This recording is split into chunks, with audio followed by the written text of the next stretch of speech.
Eugeniusz Romer, witam Państwa i zapraszam na wyjątkową rozmowę Układu Sił.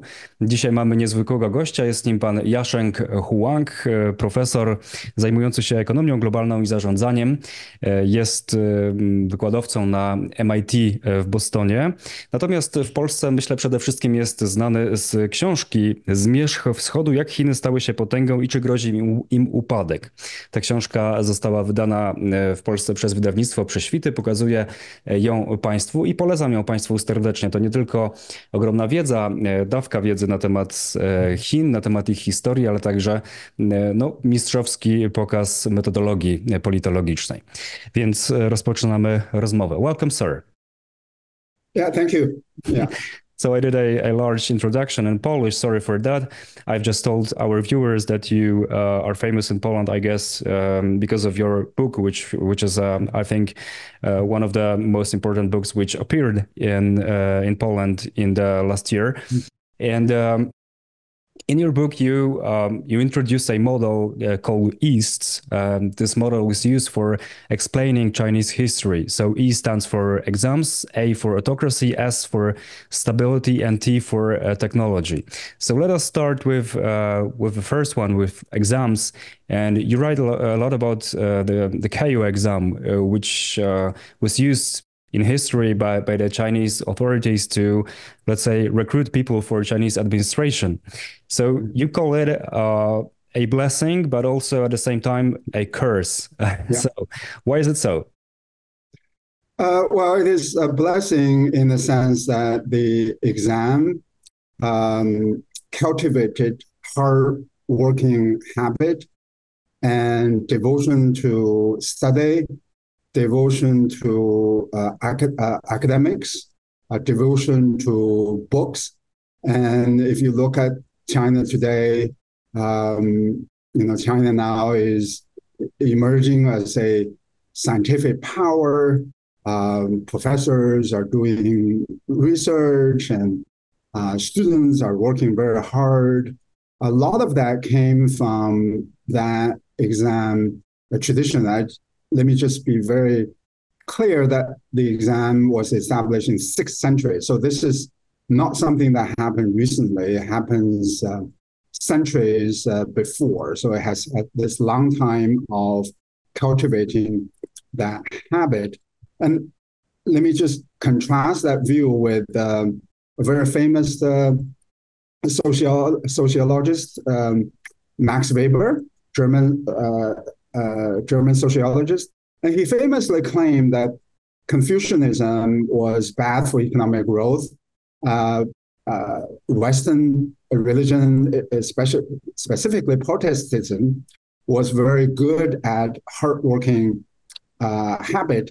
But that's not true, right? So we now know that East Asian countries have very successful economies, and the exam also cultivated hard-working habit.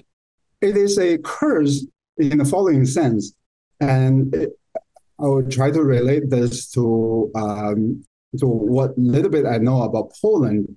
For example, in Poland, even during the communist period, the country had a large Catholic following, right?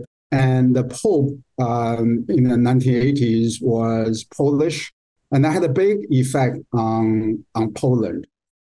China never had and never has now any kind of strong, powerful church, and to counterbalance against the government, against the state.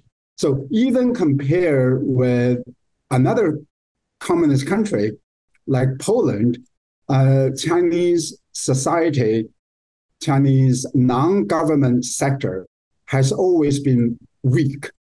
And that's also because of the exam.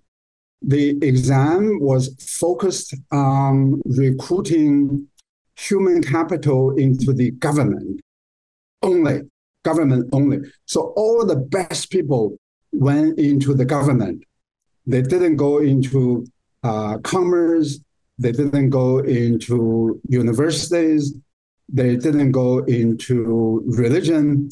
So if you think about this situation thousands of years ago, the best way for the church or for the non-government sector to be strong against the government was that they had smart people, right?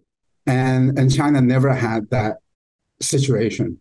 And that's also because of the exam. So it's a curse in the sense that it never allowed China to develop a society strong enough to counterbalance the state.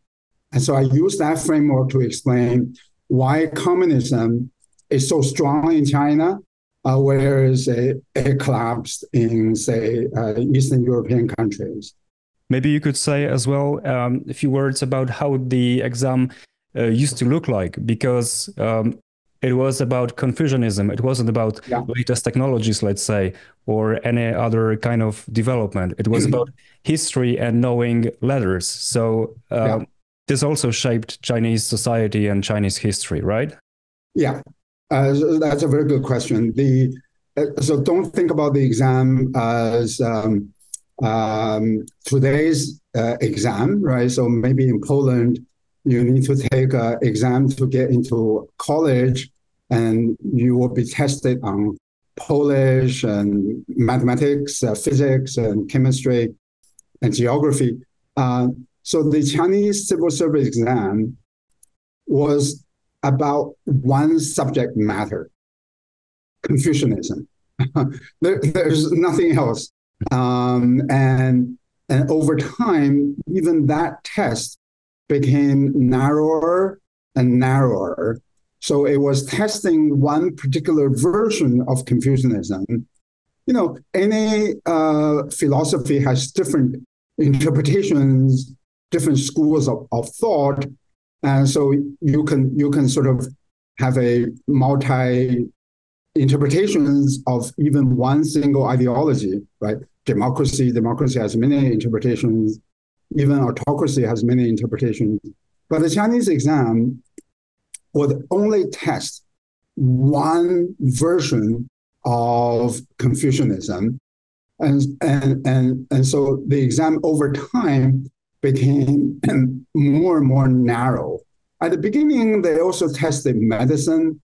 They also tested some other subject matters, but over time, it became very, very narrow. And it's all about memorization. There's nothing else, just all about memorization. And the only way to, let's say, be more successful in your life was conducting those exams and, let's say, getting good scores and getting into administration. So it also took a lot of social energy, which could be utilized in another ways, like, for example, for technological development. So let us now go to the stability and technology, the last two letters of your models.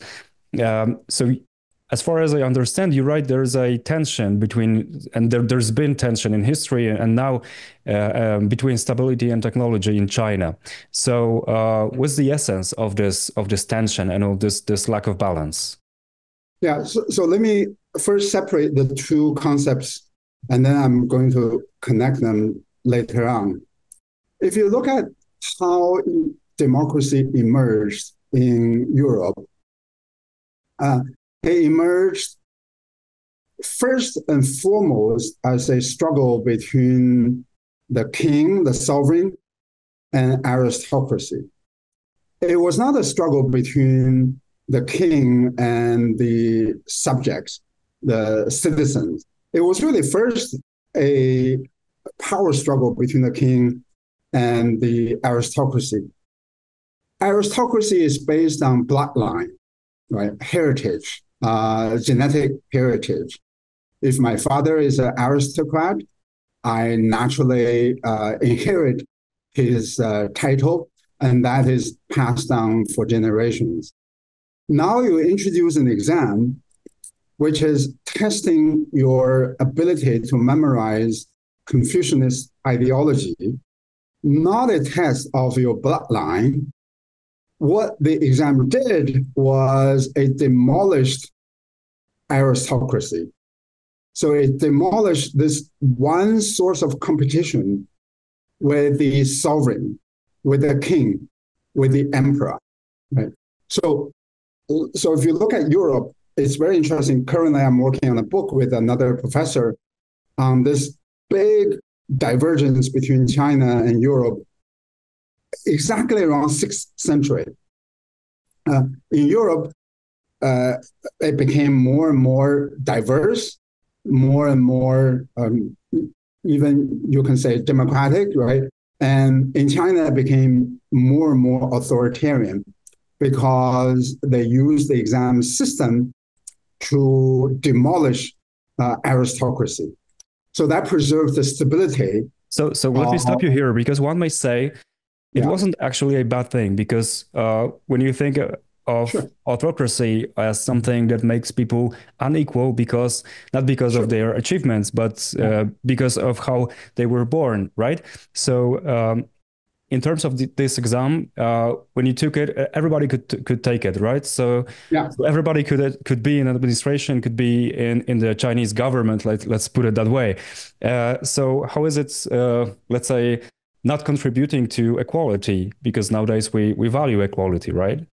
Well, yes, it contributed to equality in a very particular, narrow way. That is to say, you and I have the same chance to become a government official, even though our socioeconomic backgrounds are different, even though our parents are different, we have the same chance. Right. That's true. Many historians have praised the exam system on that basis. But that's a very narrow interpretation of the effect of the exam system. Think about this way. If all we do is to end up in the government, right? And then the church, the academia, the commerce do not have the talented people. So over time, it created a massive inequality between the government and everybody else, right? So we have to be. So I believe this is the tree, this is the forest effect. The tree effect is what many historians have talked about. Yes, it promoted equality to get into the government, but in the long run, the effect is that there's massive inequality between the government and everybody else. So I call it in my book anti-mobility mobility. In the end, it created immobility in other aspects of the society, and the government became the only sector that matter, and that's still true today in China. And we can come back to this issue later on. And right, in 1978, there was a moment when the economic sector became, somewhat competitive against the government sector, but even that now has disappeared. So in a sense, competition is good for competition among or between some different cores of power is beneficial for a country, I assume, and for technological development. So I will I will ask this question again about technology and stability, because this kind of system you described that was in China and still is somehow present in China is contributing a lot to stability, right?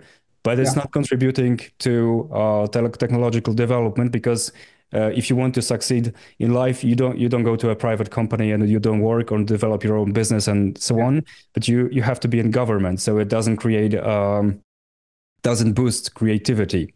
So if you could elaborate on this issue more, please. Yeah. So technology is inherently destabilizing. Now, look at the AI today, right? It is definitely bringing massive economic value, but it is probably going to destroy a lot of jobs. Look at automation, look at in history, the emergence of cars and other technologies. So technology always has this double-edged quality to it. And the other thing about, so this is about the effect of the technology.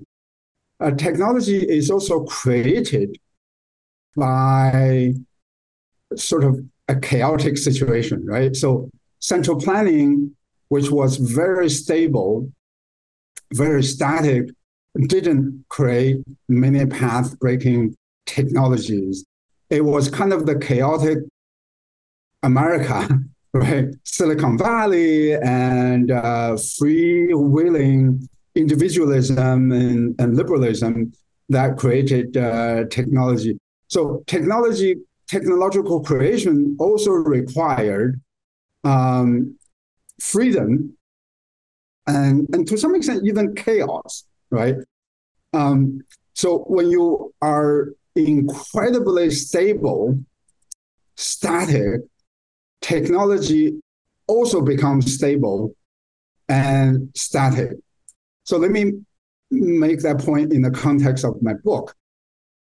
What I found is that China was most inventive before the exam system.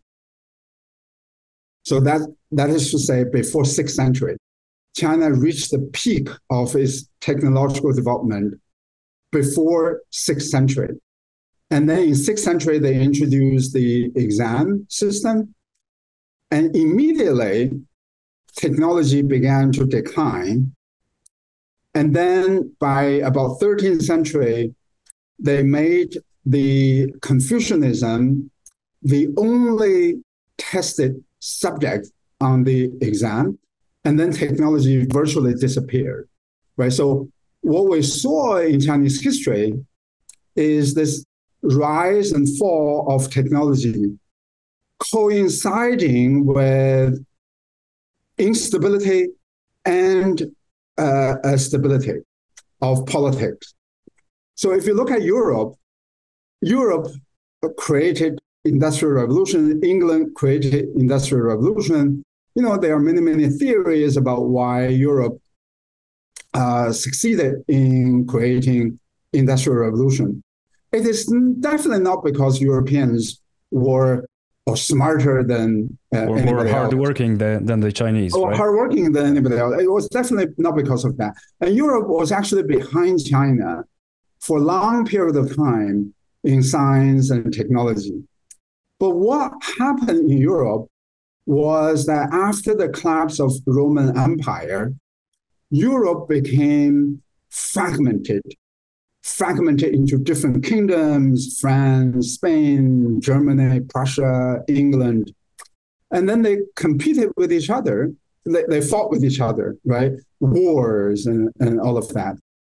And that competition was the reason why you have later on scientific revolution, industrial revolution, and the competition between the church, the commerce, competition between the church and the state also was very important in creating scientific revolution, right?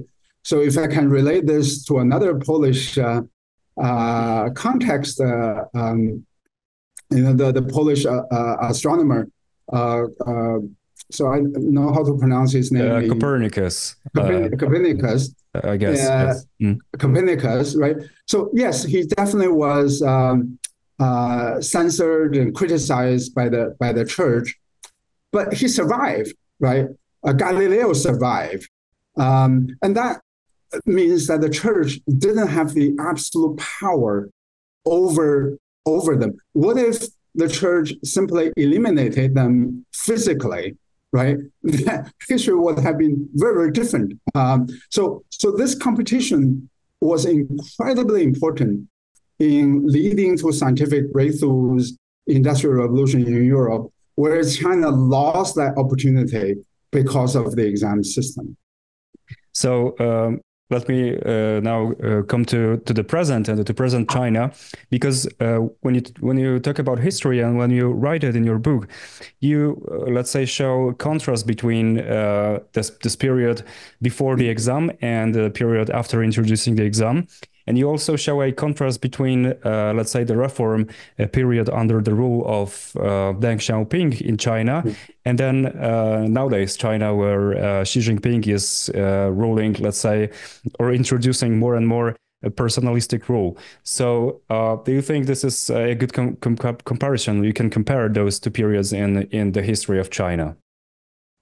Yeah, so the comparison is that when China historically was successful in terms of technology, and we only really have data on technology, we don't really have data on GDP going back that early period. So we can only talk about the technology.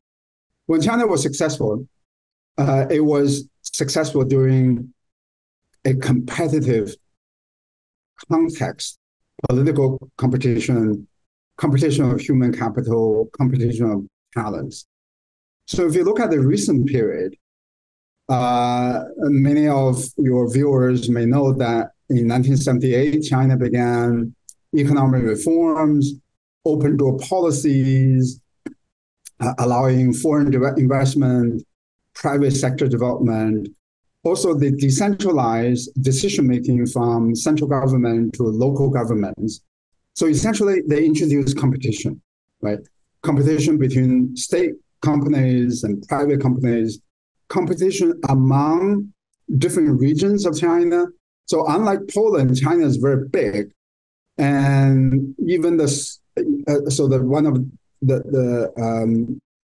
a big Chinese province, has over 100 million people, right? Bigger than many, many countries.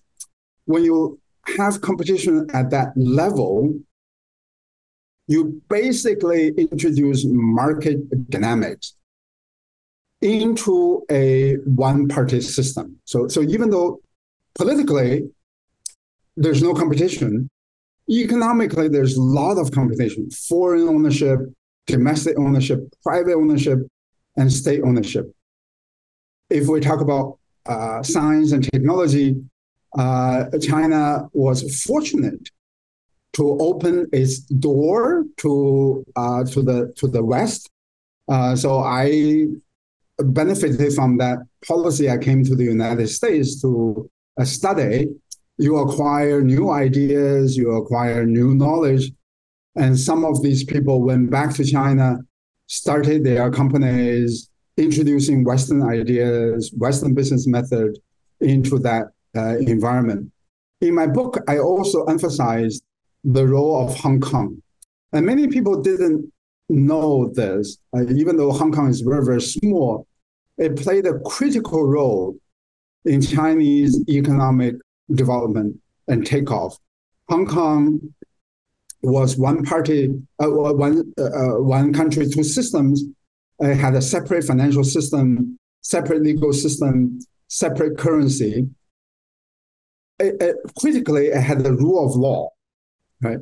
So many of the most dynamic Chinese companies were actually registered in Hong Kong to protect the safety of their assets. So if you look at these companies, they have the best of the two worlds. In China, it's a one-party system, autocracy. They didn't have the rule of law. Well, they got rule of law in Hong Kong. Hong Kong is small. It doesn't really give them economic upside. Chinese economy is big, growing very fast. It gives them the economic upside. So critically, Chinese high-tech success depended on the rule of law in Hong Kong and the efficient financial market in Hong Kong, and by the way, also in the United States, right? So the formula for success at that time was you combine the upside of the Chinese GDP growth with the financial efficiency of the West, United States and Hong Kong, and the rule of law of Hong Kong. That is the formula of success. So now we fast forward to 2018, when Xi Jinping revised the constitution and he got rid of the term limit. Basically, now we have gone back to politically to the situation under Mao. And economically, China hasn't gone back that far yet, but it is moving in that direction. Look at Hong Kong, right? The one country, two system situation has disappeared.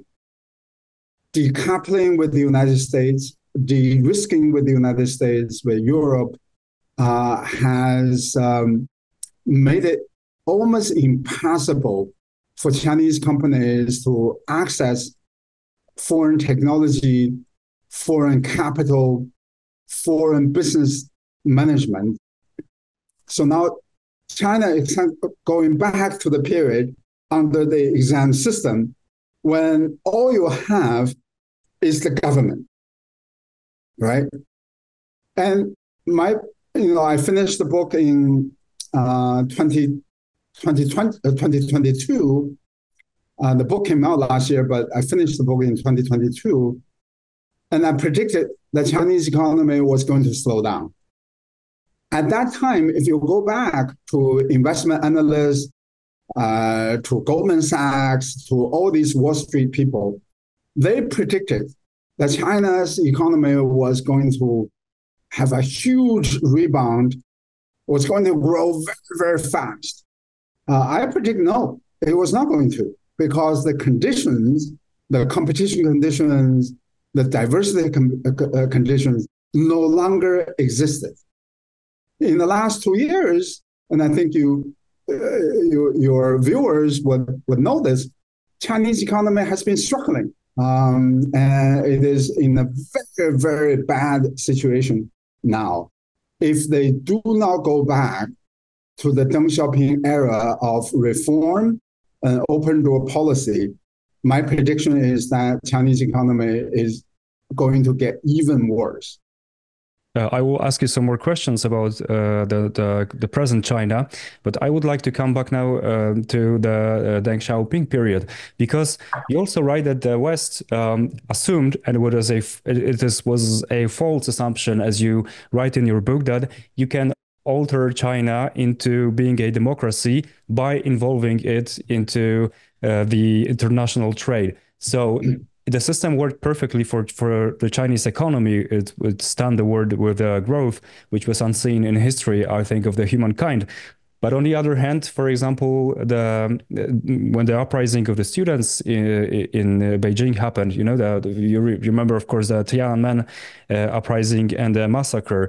So it was a symptom of the fact that the Chinese political system is not going to change into democracy. So why do you think it's so hard to turn China into democracy, even though it was very, let's say, liberal in terms of economy? Yeah. So there was this widespread belief about economic determinism. And I have to admit that I had some of that belief myself as well, 20 years ago, 15 years ago. But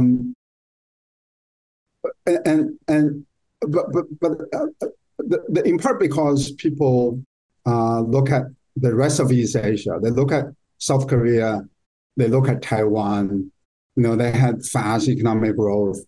And then politically, they began to liberalize.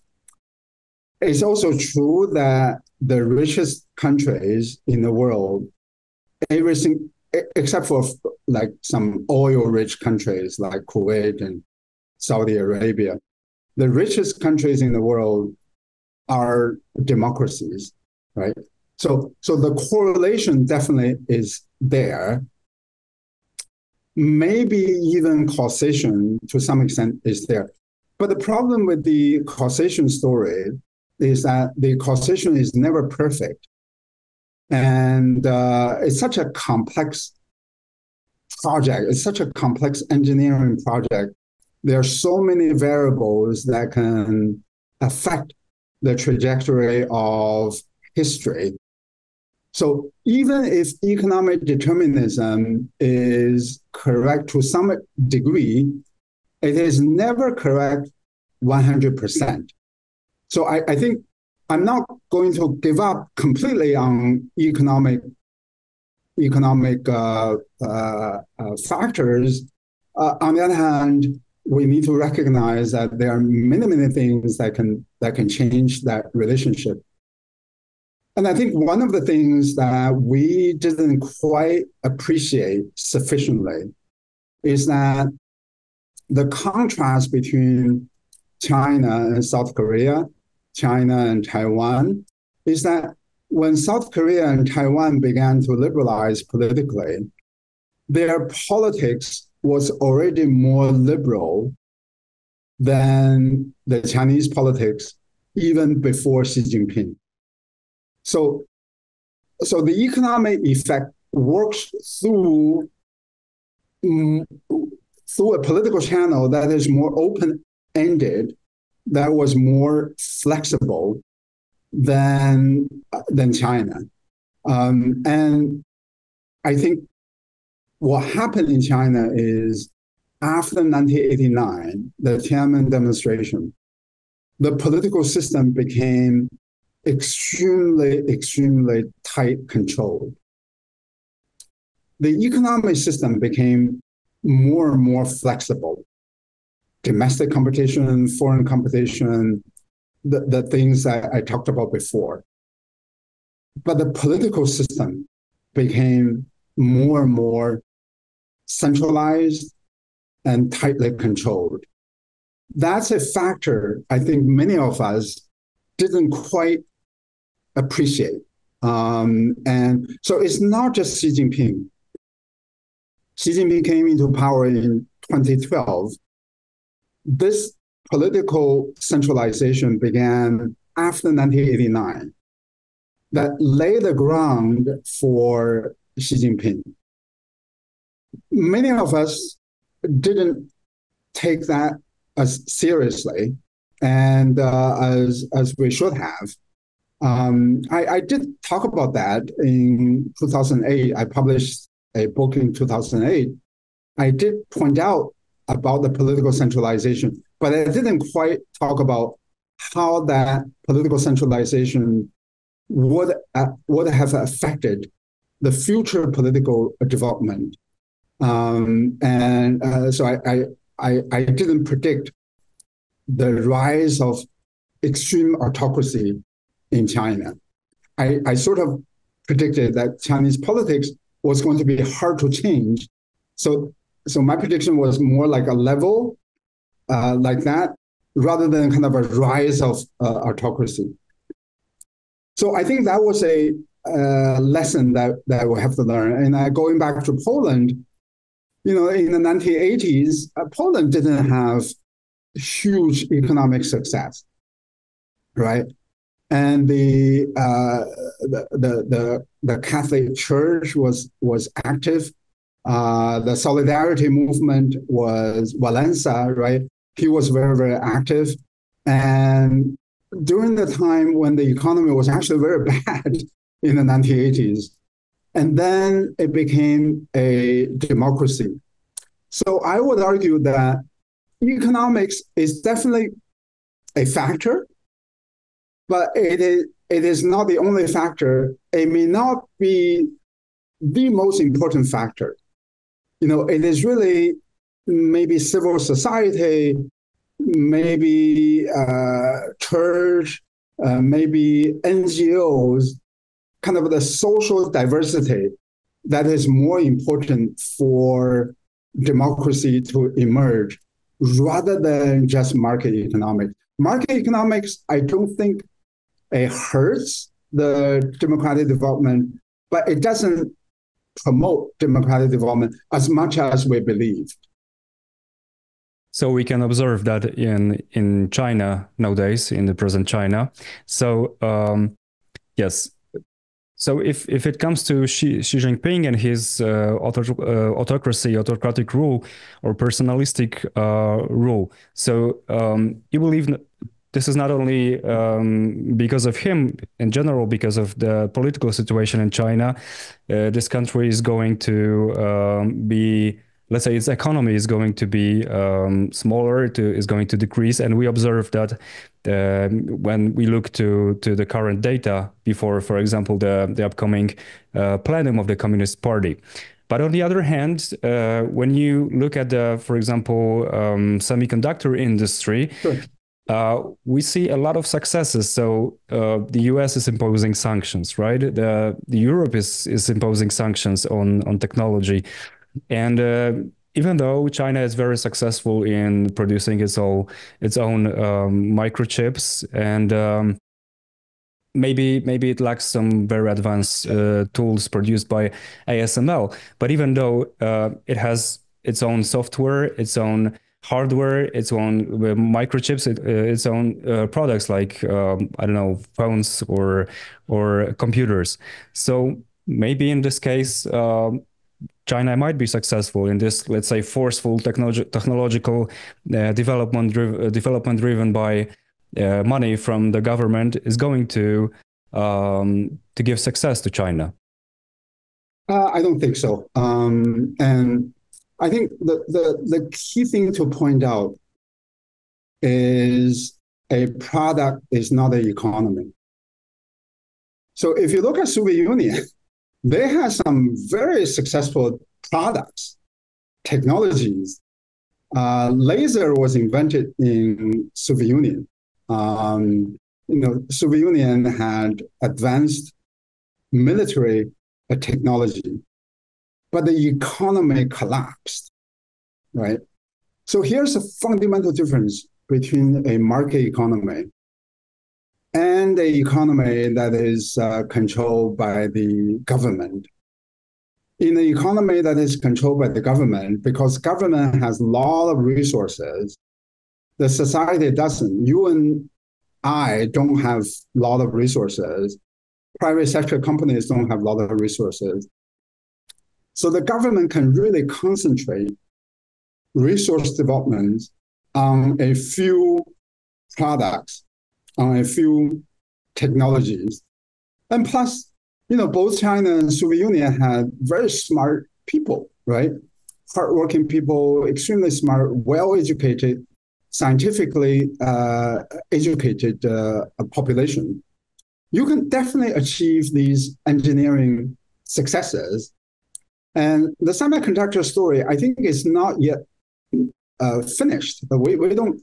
I mean, they use a technique to produce 7 nanometers chips at a very high cost and a lower quality. So the success, the yield rate, what is known as the yield rate, is lower than before, right? And so it definitely, they have these makeup methods to compensate for the lack of success to the most advanced tools made by the ASML.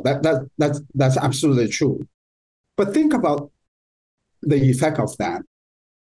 It means that before you use $1 to achieve maybe an output value of $2, now you're using $2 to achieve $2 value, right? So what happened to that $1 additional investment? That $1 is not going to the other industry that can hire 3 more people, 4 more people, or 5 more people. So this is why China today, you see, some makeup method in terms of the successes, but you see the general economic slowdown. You see high and rising unemployment, right? And that's because the efficiency has declined. You need more resources to produce the same thing. It is very difficult for me to make the straight-faced argument, this is better than before, when you can actually achieve the same amount of economic growth with fewer resources, right? So every economic study has shown the Chinese efficiency has declined massively, has declined what is known as a total factor productivity, has declined massively. And we don't even have the more recent data. I think it's probably almost has disappeared in terms of productivity. This is not going to be sustainable. There's absolutely no way it is going to be sustainable. And in fact, you already see some of that effects in China now. And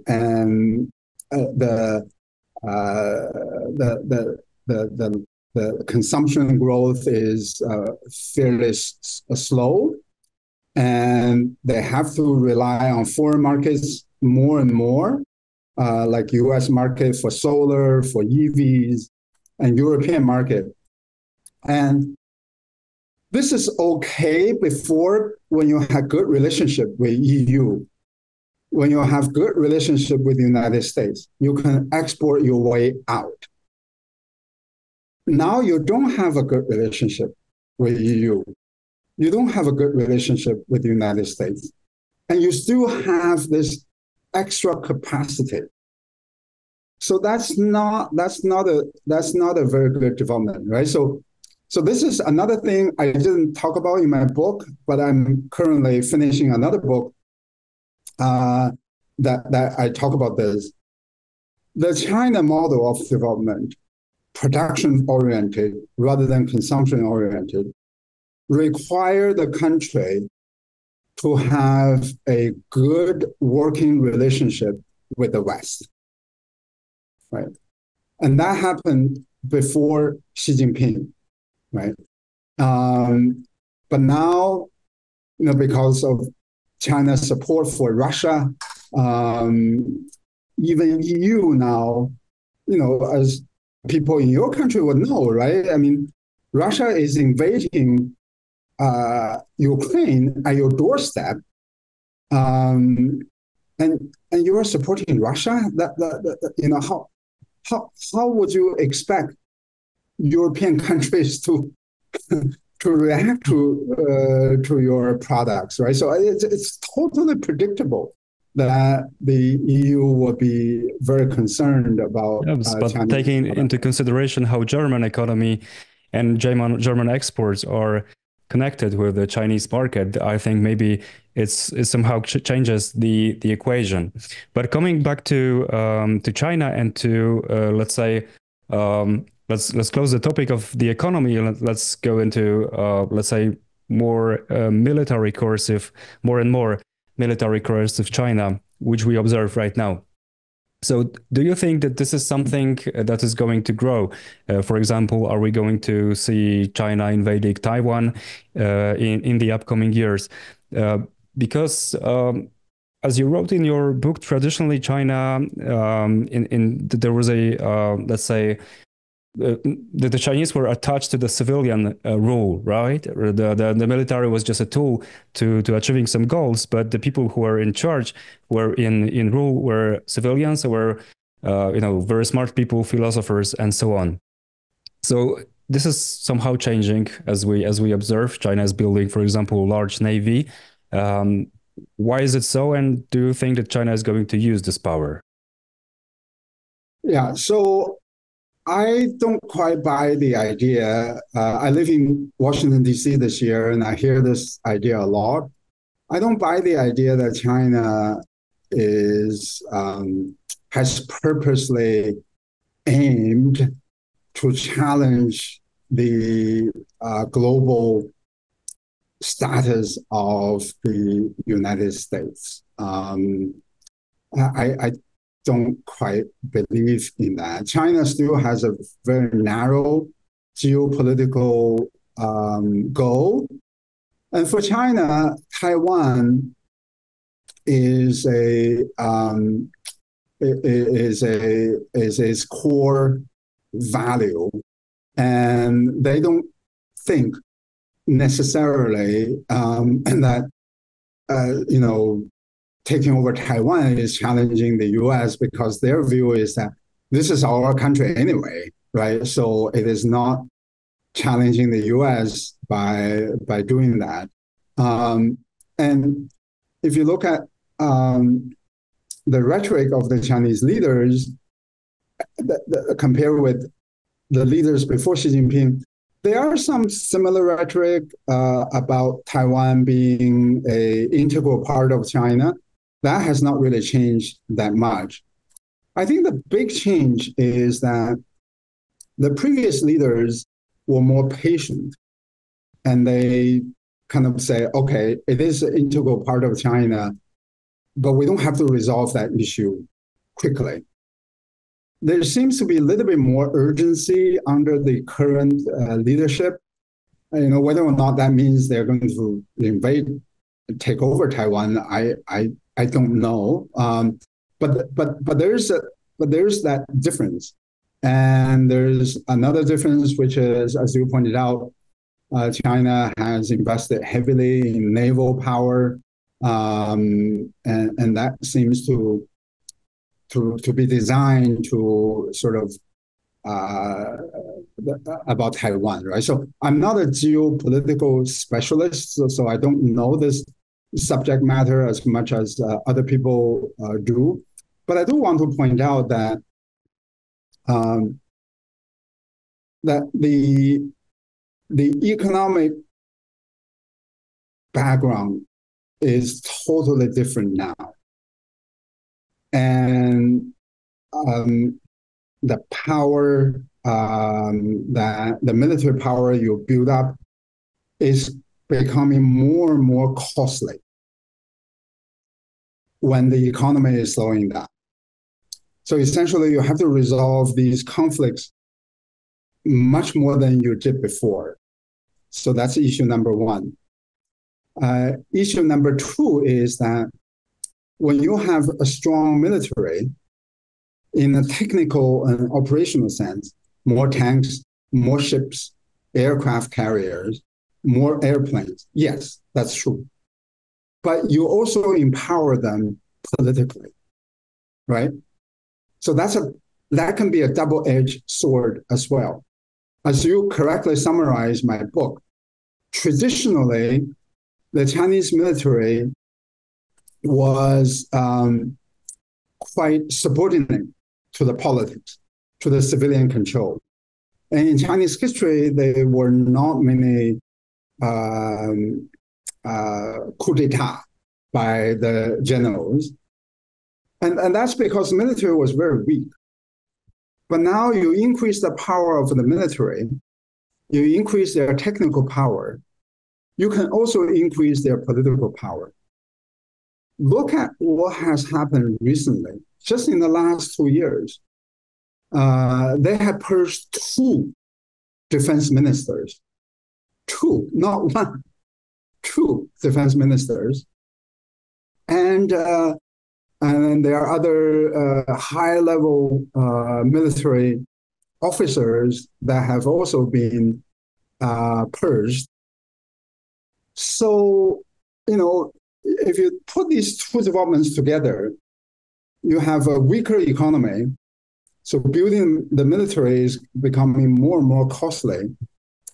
You may also have some politics going on between the civilian leadership and the military leadership. That is a new situation, and I think it is difficult for me to think that they would kind of launch an attack on Taiwan when you have to deal with all these complicated issues. Right? If you're not even sure of the loyalty of senior military officials, how can you launch a war? I don't know. I'm not a military expert, so for me it's very difficult for me to think of that. That sounds logical, right? Yeah. Yeah.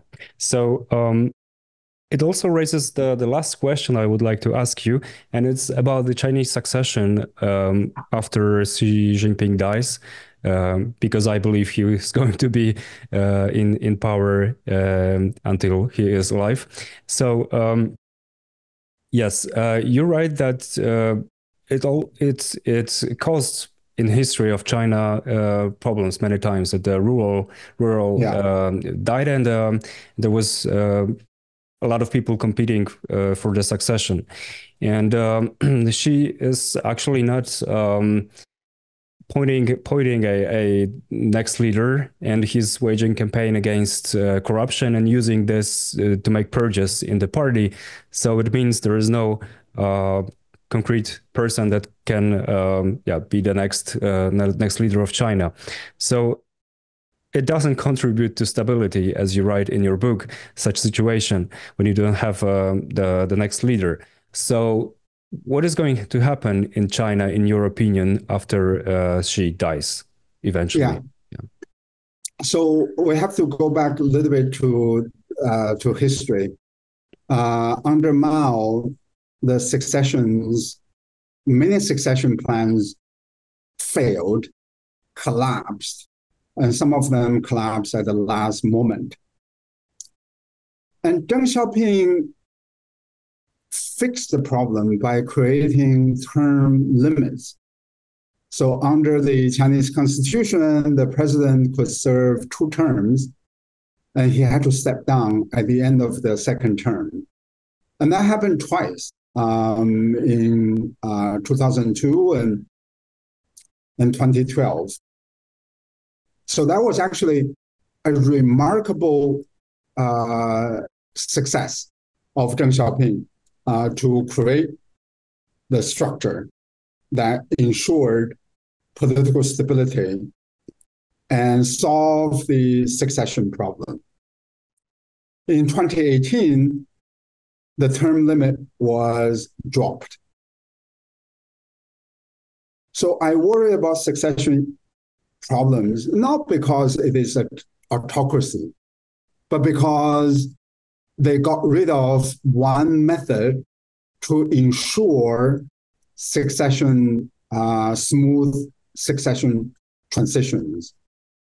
So the future, we can say all sorts of things about the future. We can never really make a solid prediction.